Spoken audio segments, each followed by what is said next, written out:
Subscribe करें और देखें एक दिल दहला देने वाली हॉरर स्टोरी। बिना घबराए बेल आइकॉन प्रेस करना ना भूलें।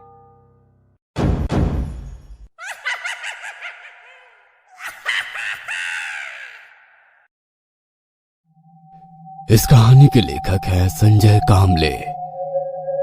रात का समय होने के बावजूद अंधेरा उतना गहरा ना होने का कारण था ऊपर नीले आसमान में चमकता पूनम का चांद। एक चील उस काले आसमान में काफी ऊंची उड़ान भर रही थी। दूर दूर तक सिर्फ घनी झाड़ियों से घिरा वो जंगल, ऊंचे ऊंचे पहाड़ नजर आ रहे थे। ऊपर से पूरी तरह से शांत दिखने वाले उस घने जंगल में बिल्कुल शांति नहीं थी। रोज की तरह आज भी वहां एक जंग छिड़ी हुई थी।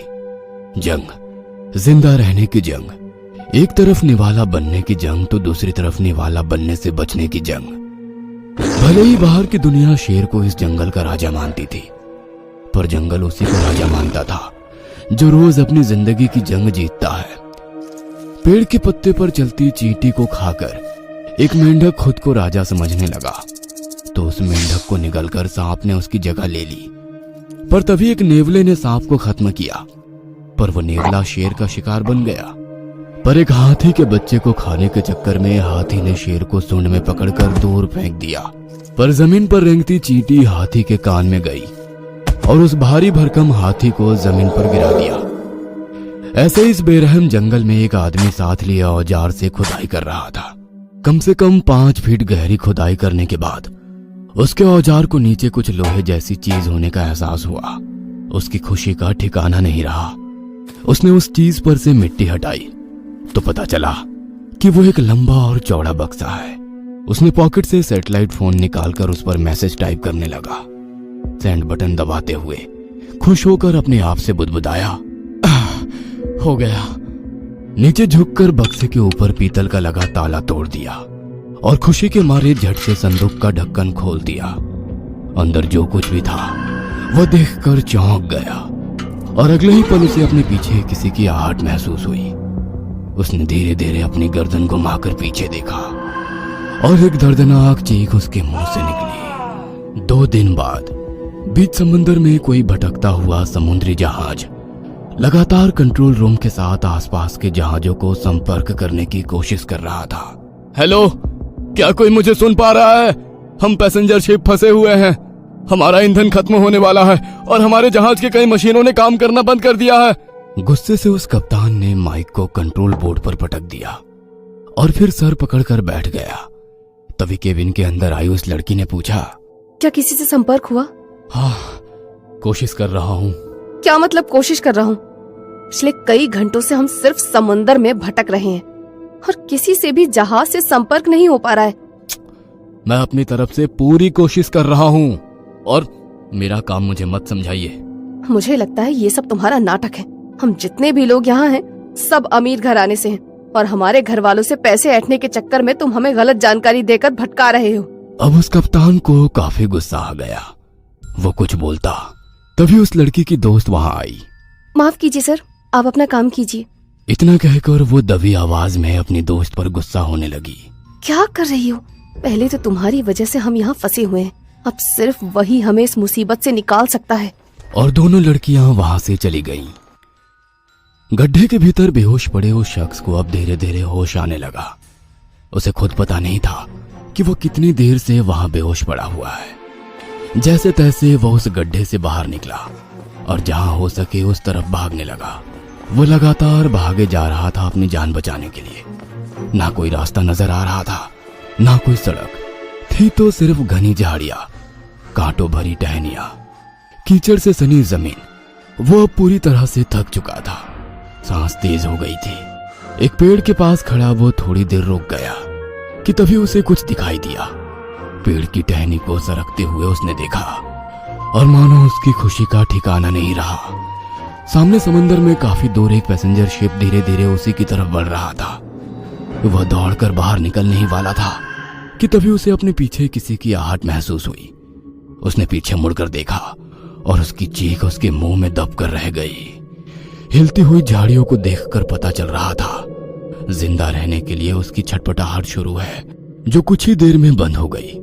और दोबारा सब कुछ शांत हो गया। वो चील हवा में चक्कर लगाती हुई समंदर के ऊपर उड़ने लगी। हेलो, ये पैसेंजर शिप है, हम रास्ता भटक चुके हैं, हमें मदद की जरूरत है, क्या कोई हमें सुन रहा है? तभी सामने वाले कांच के शीशे से कप्तान को कुछ नजर आया। चारों ओर फैले बेइंतहा समुंदर के बीचों बीच एक टापू जैसा नजर आने लगा। उसे मदद मिलने की थोड़ी उम्मीद जाग गई। सामने रखा माइक उठाकर वो दोबारा रेडियो पर संदेश भेजने लगा। ये पैसेंजर शिप है, क्या हमें कोई सुन रहा है? तब तक शिप में मौजूद 10 के 10 लोगों की नजर टापू पर पड़ चुकी थी। कुछ खुश थे, कुछ हैरान थे। तभी माइक पर कप्तान ने सभी लोगों के लिए संदेश जारी किया। हम एक अनजान टापू के नजदीक है, शायद हमें मदद मिल सकेगी, पर इसकी उम्मीद काफी कम है। मैं और मेरा सहकर्मी नीचे जाकर टापू का मुआयना करते हैं, तब तक आप में से कोई भी शिप से नीचे नहीं उतरेगा। आई रिपीट, कोई भी शिप से नीचे नहीं उतरेगा। शिप पानी में रोककर दोनों नीचे उतरे, पर अंधेरा होने के कारण ठीक से कुछ नजर नहीं आ रहा था। हाथ में टॉर्च पकड़कर वे दोनों टापू पर चलने लगे। पूरी तरह से वीरान पड़े उस इलाके में कोई भी इंसानी हरकत नजर नहीं आ रही थी। तभी कप्तान की नजर सामने कुछ दूरी पर घने पेड़ों के बीच कहीं रुक गई। लग रहा था जैसे कोई उनको घनी झाड़ियों में से देख रहा है, उनकी हर हलचल पर नजर रख रहा है। कप्तान ने अपने साथी की ओर देखते हुए दबी आवाज में कहा, शायद कुछ अजीब सा है इस टापू पर, तुम शिप में जाओ और किसी को भी नीचे उतरने मत देना। वह साथी दोबारा शिप की तरफ चलने लगा और कप्तान हाथ में जलती टॉर्च लेकर जंगल के भीतर जाने लगा। उसका पैर किसी गीली नरम चीज पर पड़ा। उसने नीचे टॉर्च की रोशनी डाली तो नीचे जमीन खून से लाल हो गई थी। आजू बाजू झाड़ियों पर ताजा खून के छींटे बिखरे पड़े थे।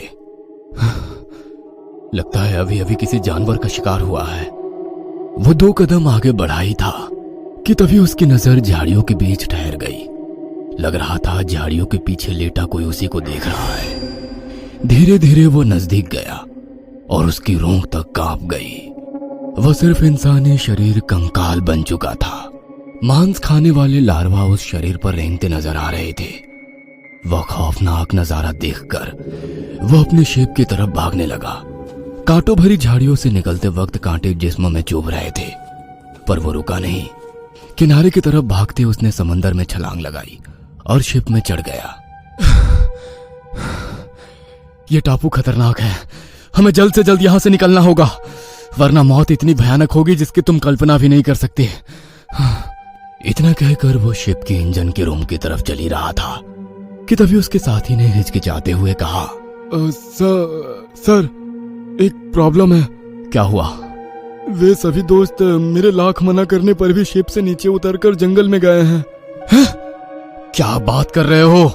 क्या बात है सर, आप इतने परेशान क्यों हो गए? कुछ नहीं, तुम शिप के अंदर ही रहो और रेडियो पर मदद के लिए संदेश भेजना जारी रखो। ठीक है सर। इतना कहकर कप्तान दोबारा समंदर के पानी में उतरे, पर एक अनजाना डर उनके दिलो दिमाग पर छाया हुआ था, क्योंकि जो कुछ भी उन्होंने देखा था वह किसी भी आम आदमी की रूह का पाने के लिए काफी था। धीरे धीरे पानी से बाहर निकलते वक्त वह भगवान से मनी मन एक ही प्रार्थना करने लगे, हे भगवान, मेरा डर गलत हो जाए, ये आइलैंड वो शापित आइलैंड ना हो जिसका डर समंदर के जहाजियों के भीतर है। पानी से निकलकर रेत पर चलते हुए उसने ऊपर आसमान की तरफ देखा तो कोहरे की वजह से आसमान में चांद भी धुंधला दिखाई दे रहा था। वहीं आसमान में एक उड़ती हुई चील धीरे धीरे आगे बढ़ती नजर आ रही थी। दोबारा उसकी नजरें नीचे जमीन पर कुछ ढूंढने लगी। पास ही पड़ी एक लकड़ी को उठाकर उस पर कस के कपड़ा लपेटकर बांध दिया। पॉकेट में से लाइटर निकालकर लकड़ी पर बंधे कपड़े में आग जलाई। अपने हाथ में टॉर्च वैसे ही बंद रखी और मशाल की रोशनी में आगे बढ़ने लगा। चलते वक्त उसे एक इंसानी कंकाल पेड़ों की एक टहनी पर झूलता हुआ नजर आया। वह एक जगह पर रुककर नजरें घुमाकर देखने लगा। काफी सन्नाटा पसरा हुआ था। आमतौर पर जंगल से आने वाली कीड़ों की आवाज भी नहीं आ रही थी। वह वैसे ही कदम बढ़ाते हुए भीतर चलने लगा। तभी उसकी नजर पहाड़ी पर चढ़ती एक रोशनी पर गई। सभी दोस्त जंगल के भीतर जा रहे थे। अब उन्हें रोके भी तो कैसे? अगर आवाज लगाई तो जंगली जानवरों के साथ पता नहीं कौन कौन सी डरावनी ताकतें जाग जाएंगी। अब उसके पास कोई भी चारा नहीं था। घनी झाड़ियों के बीच से तेजी से कदम बढ़ाते हुए वो उसकी तरफ जाने लगा। चलते वक्त एकदम से उसने कदम रोक लिए। उसका पैर जमीन से कुछ ही दूरी पर था, क्योंकि नीचे एक काला जहरीला सांप एक मेंढक को अपना शिकार बनाने की गात में बैठा था। कप्तान की आंखों में खौफ साफ साफ नजर आ रहा था और अगले ही पल सांप उस मेंढक पर झपटा और उसे धीरे धीरे निगलने लगा। कप्तान संभल कर वहां से जाने लगा, पर वो लोग कहीं नजर नहीं आ रहे थे। वह एक एक कदम बढ़ाता चारों ओर मशाल की पीली रोशनी में इलाके का जायजा लेते हुए चलने लगा कि तभी उसे एक लड़की की चीख सुनाई दी।